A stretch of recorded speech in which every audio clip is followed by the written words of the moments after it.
Hey guys, let's get more news about Steelers, but first, don't forget to subscribe and leave your like. Eagles QB competition between Kenny Pickett and Tanner McKee sparks trade talk. The competition at backup quarterback has turned into one of the more interesting storylines for the Philadelphia Eagles heading into the 2024 regular season.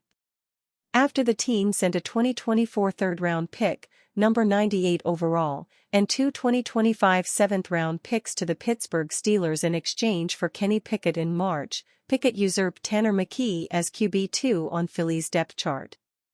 The depth chart hasn't changed, and Eagles head coach Nick Sirianni has continued to say Pickett is the team's backup behind starter Jalen Hurts.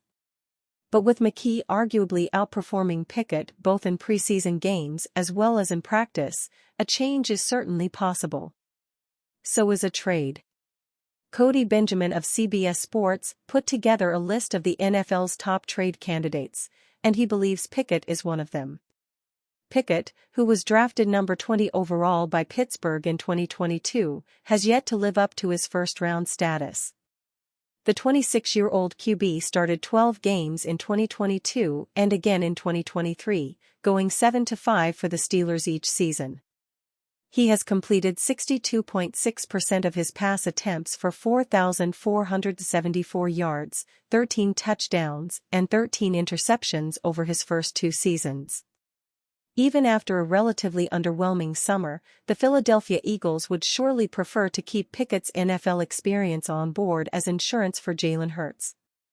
The ex-Pittsburgh Steelers starter has never enjoyed a better supporting cast, Benjamin wrote on August 15. That said, the Eagles are always in the business of collecting/flipping quarterbacks, and third-stringer Tanner McKee has shown enough poise to warrant number 2 consideration in back-to-back years. Pickett is local to the Philly area, but he'd almost certainly sign off on a chance to get right back into a starting gig, adding to the appeal of another move. Benjamin named the Los Angeles Chargers and the Minnesota Vikings as potential fits, as both teams currently have quarterbacks, Justin Herbert and J.J. McCarthy, respectively, out with injuries. Through 2 preseason games, McKee has graded out as Philadelphia's best offensive player by PFF. In Philadelphia's second preseason game against the New England Patriots, McKee led the team on a game-winning 70-yard touchdown drive late in the fourth quarter. He went 15-19 for 140 yards. By contrast, Pickett went 11-13 for 67 yards against New England. Eagles Nation has also made its love for McKee known. In an August 16 poll conducted by 94 WIP's morning show, 80% of Eagles fans chose McKee over Pickett when asked which QB was better. Pickett is wavering as the best option as a backup quarterback for Jalen Hurts, Brooks Cabina of The Athletic wrote on August 15. Steelers opponent named starting QB. The Pittsburgh Steelers now know their Week 10 opponent as the Washington Commanders have officially named their starting quarterback, choosing the second overall selection in the 2024 NFL Draft, Jayden Daniels, to helm the team. Dan Quinn named him the starter on Monday, but it was in all likelihood said as soon as he was selected by the Commanders in April. Daniels has also been the clear best quarterback for the Commanders throughout the preseason, his performance well exceeding that of backup Sam Hartman, Jeff Driscoll and Marcus Mariota. In 2 appearances in the preseason, Daniels is 12-15 for 123 yards, including a 42-yard pass to wide receiver Diami Brown in their preseason opener against the New York Jets. The last time the Steelers and Commanders franchise played against each other, the Commanders ended the Steelers' 11-0 undefeated run in the 2020 season, as Alex Smith threw for 296 yards en route to a 23-17 victory for the then-named Washington football team. They would go 2-2 against the AFC North on the season. The Steelers will take on Daniels and the Commanders at a turning point in their season. Week 10 marks the week after the bye and the assumed return of cornerback Cam Sutton.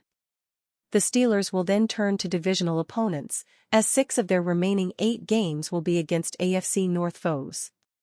The Commanders will enter the week coming home from a trip to face the New York Giants.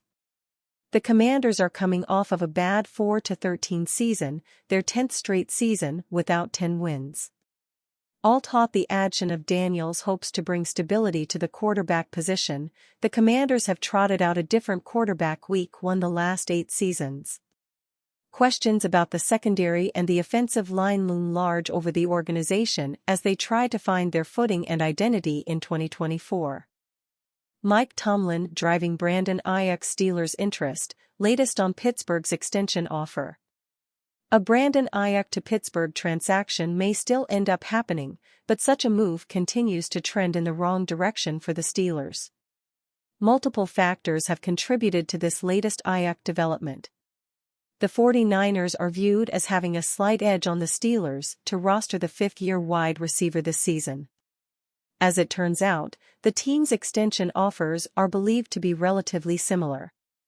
While we do not know the details regarding contract structure or guarantees, SI.com's Albert Breer notes the Steelers offered a deal that featured an AAV south of $28 million.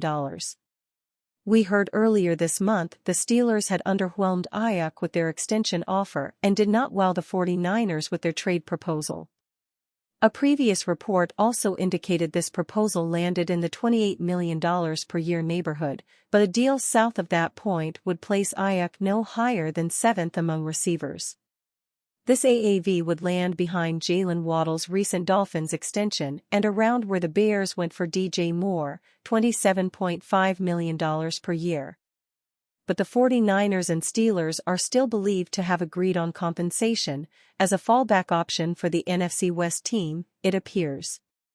As of now, a trade seems to be the less likely scenario. The Steelers' extension offer being right in the neighborhood of where the 49ers' proposal checked and pushed the second-team All-Pro back to the table with his current team, Breer adds. That has driven some progress between the 49ers and their top outside receiver. Aiyuk met with 49ers brass again recently, has attended position meetings and has watched practices, amid a now lengthy hold-in, while this matter remains unresolved. But the 49ers are believed to have upped their offer. The sides may also have most of the deal done, with only final year issues holding up the agreement. It would then seem the parties are close, but this saga has dragged for months and has brought several trade suitors into the mix. Aiyuk, however, did not want to be dealt to New England or Cleveland. The Patriots offered Aiyuk more on an extension than the Steelers or 49ers have. San Francisco's summer offer was in the $26-$27 per year ballpark. Why, exactly, would Aiyuk prefer the Steelers to the Browns? Breer adds Mike Tomlin's presence served as the drawing card here. That is certainly a notable nugget, as the Steelers do not have the 49ers outflanked in terms of offensive system or team success in recent years. Tomlin remains one of the game's most respected figures, having famously never completed a sub-.500 season. Pittsburgh recently gave its 18th-year HC another extension.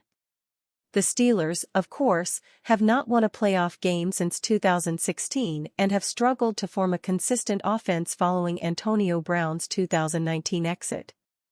Pittsburgh has ranked 23rd or lower in total offense in each of the past 5 seasons, checking in as a top 20 scoring attack just once, Ben Roethlisberger's penultimate 2020 campaign, in that span. They are counting on either Russell Wilson or Justin Fields to provide an upgrade on the failed Kenny Pickett investment. Aiyuk, 26, would obviously help the Steelers in this regard. And you fan? What do you think of the situation of Brandon Aiyuk? Leave your opinion in the comments.